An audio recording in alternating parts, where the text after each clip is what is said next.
And that is how you make a profit in the bakery game. Hi, and welcome to Yeti at Large. This is a channel focused on making the most out of what you have, no matter where you're at. Thanks for tuning in and helping out. And anybody who's been watching this channel for any length of time knows that our number one tool is a bench scraper with a nice 90-degree filed square edge. And our other popular tool is the even arm balance scale. So here's my scaled recipe. I basically cut the big one into quarters. Now I know I've got a little more of the bananas that I'd like to use up, which could make my recipe a little soupy. The scale is really close to respecting 2 pounds, 7 ounces of bananas. Now we look at our recipe and we understand that's not the cleanest scaling number we can come up with. So knowing that, I may adjust with the same percentage of flour to give me a little more structure. I might even go, instead of 3/4 of an ounce, I may let that scale go just a little heavy to get a little more lift. And I might add just a drop more buttermilk.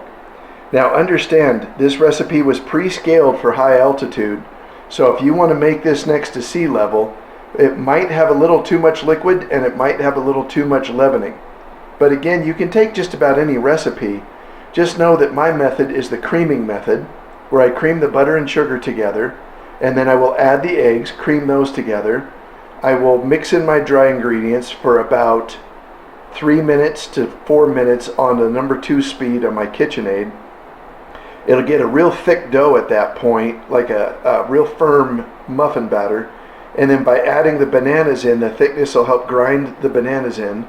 I'll scrape really good to get all of the hard dough off the side of the bowl and mixed in. And then I'll fluff it with the buttermilk. And then I'll show you how we prep it for the oven. And another quick note about sanitation and hygiene when preparing food. Now in my commercial kitchens, I was slightly neurotic about sanitation and hygiene. I know for a fact that I've served north of 1 million meals individually that I was 100% responsible for. And in that time, I don't believe I've ever made anybody sick. Never had an outbreak. About the worst thing that's ever happened to me, food safety wise, is I missed a pistachio shell in ice cream and sent it through this poor woman's jawline. That was about a $4,000 dental surgery bill. Broke my heart, though. I hate thinking that something that's supposed to make you happy, ice cream, instead brought you misery and pain. That being said, obviously I'm baking at home here.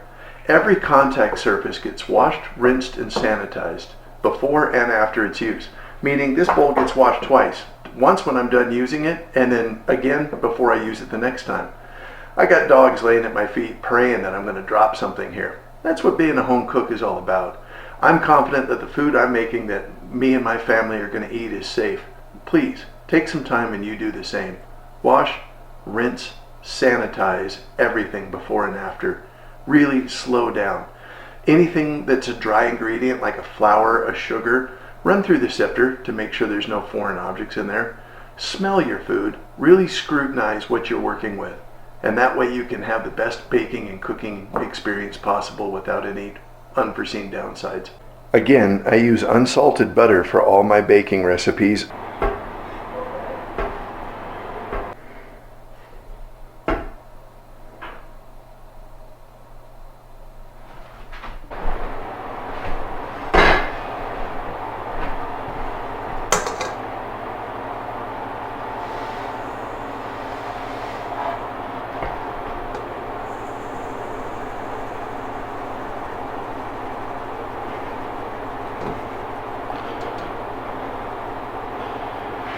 Nothing makes me happier to find nothing foreign in the sifter. That being said, I do it every time. This KitchenAid came from their refurbishment program right around the beginning of the 21st century. I'll tell you, it's been a tried and true workhorse, so encouraging me to be very careful with it. That's a big block of very cold butter. We'll give it a second, it'll work in.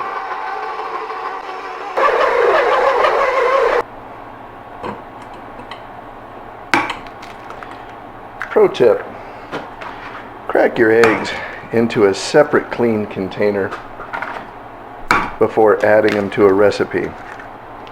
Prevents any shells from getting in there. It allows you to get a good look at the freshness of the egg. and it allows you a more controlled environment. And I'm not throwing the shells on the ground. I've got a trash can right down there.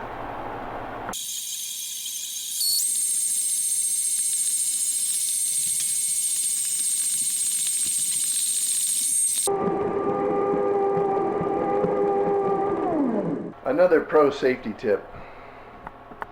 This motor on this mixer, this is a mini version of the big commercial Hobart mixers that you'll see in commercial food service and restaurants.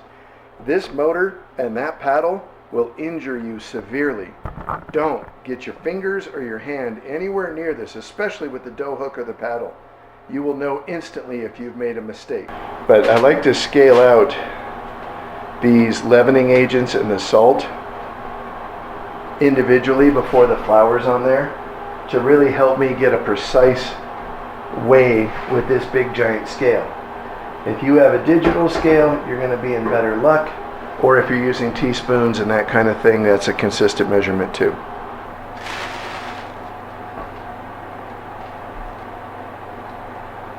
That's how sensitive these scales are.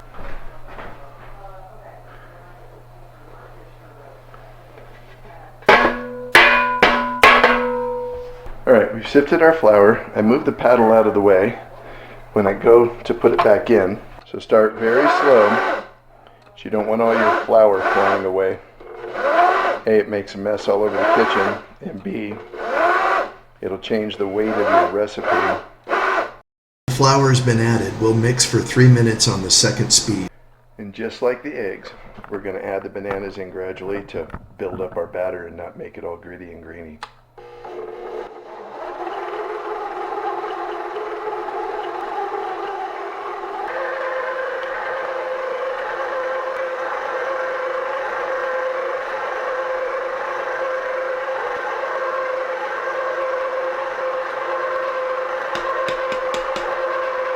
At this point, it's starting to look and smell like banana bread, but we got a ways to go.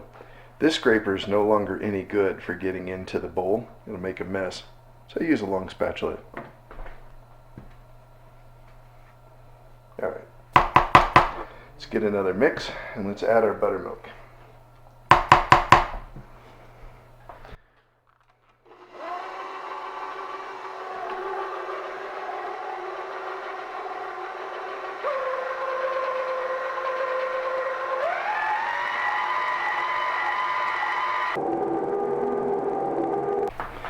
Now I got a pint of buttermilk, so I don't really need to measure it, but I wanted to show you something. First of all, if you don't have one of these giant Pyrex cups, you got to get one. These things are the bomb.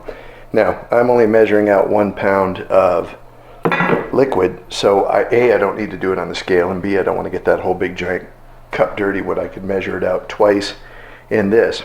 They assume everyone's right-handed, so that the Americans, that the imperial measurements are designed if you're holding it right-handed.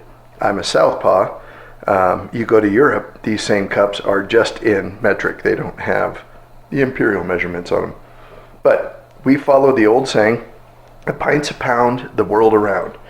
I measure baking liquids 8 pounds to a gallon. Now I know right there some people are going to blow up my comments.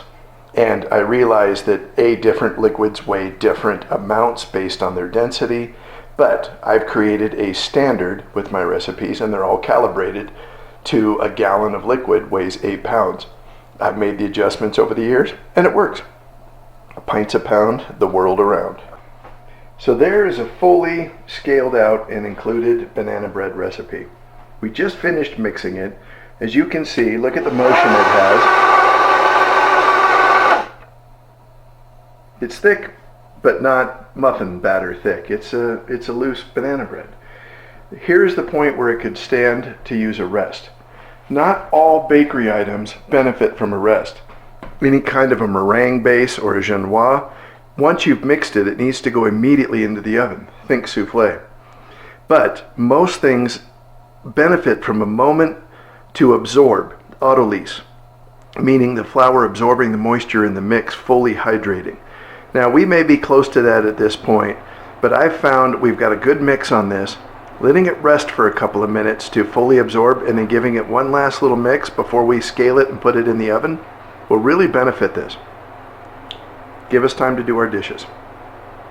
So scaling out a recipe, I'm using my even arm balance scale again. I've removed the bucket and the counterweight, so with nothing on here, it floats.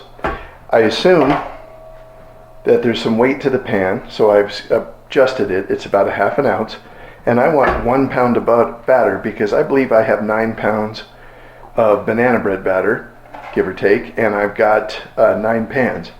Anybody who's worked in a commercial kitchen or bakery knows this product. It's a great spray pan release. I just put the tiniest spritz on the bottom of the pan to help it, but these are disposable one-use pans. So as you can see, scaling out the first couple can be slightly messy, and it is advantageous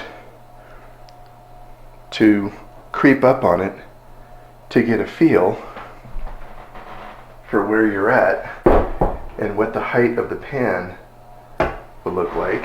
And we are very close. So I believe that is 1 pound, and it's actually a little heavy because you can hear it hitting on there. So I may take a little bit out, but all I got to do is put my spatula in there and lift a little bit. And what I prefer to do is scale this really conservatively, and if I get to an end and I have a little bit of batter left over, then I can just put that a little bit in each one. But that is a good portion. Let's do the rest of it. All right, drum roll please. We're to the 9th pan.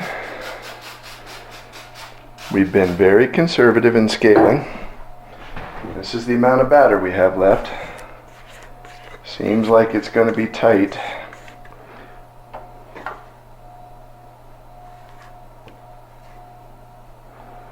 And it's going to come up just a touch short.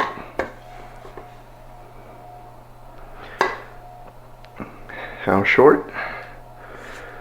Let's put our finger on the scale in just a second. Look at that. Did you see that just move? That's an empty bowl. That is to the 1/4 of an ounce. And that is how you make a profit in the bakery game.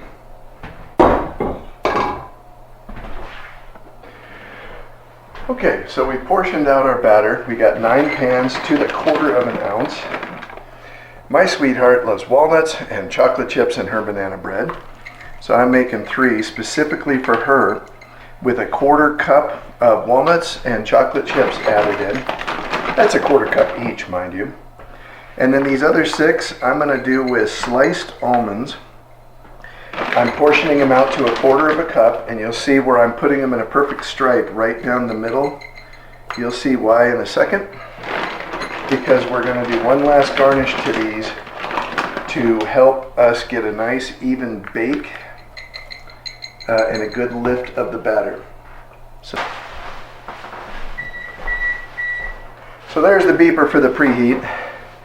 I've got my beautiful avocado bowl with a little bit of canola oil. This may seem excessive from a home perspective, but what we're doing with this is we're just getting on the either side of our pastry divider, and we're punching a little seam right in the middle of our banana bread. And the reason we're doing that is to give it a very clean and consistent place for it to rise. And by doing that, it gives it an attractive look to it, and it'll give a more even bake. And now, as you can see, I'm punching right through those almonds that I left in the line in the middle. It's going to push some of them down and leave others on the top. But what else I like about that is when that rise comes up, the almonds will come back up with it, and it'll be very pretty. These are ready to go in a very mellow oven, 330, for somewhere about 42 to 47 minutes. Stay tuned. Always hand wash and dry these bowls and attachments. See how there's still a dark gray fog on this? It got put in a dish machine once upon a time years ago, and it oxidizes. When these are hand washed and dried, and I put it back into storage, in a vain effort to keep things clean, I'll put a little foil over the bowl when I put it away to try and keep the dirt out. Still wash stuff before I use it, but it really helps.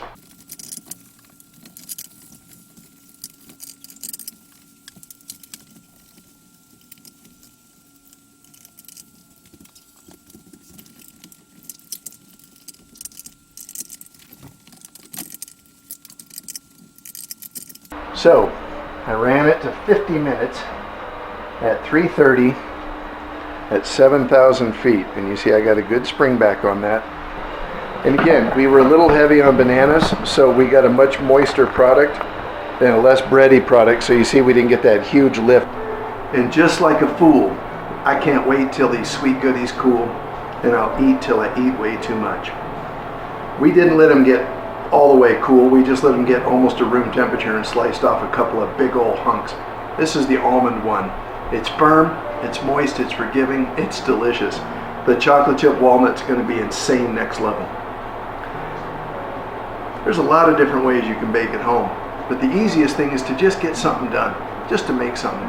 Don't waste anything. We had some extra bananas, we found a way to make sure they got used. I'm going to give these to some neighbors, I'm going to send some down to the kids as they go back to college, and we're going to live it up. If by any wild chance one of these loaves gets a little old, I'll make a little cream cheese frosting from a carrot cake recipe and make a little sandwich with banana bread and cream cheese frosting. Thanks so much for tuning in. Please like and subscribe. Share this channel with a friend. And if you have a request for any kind of food or project or anything you'd like to see us do, leave a comment below. We're pretty interactive that way.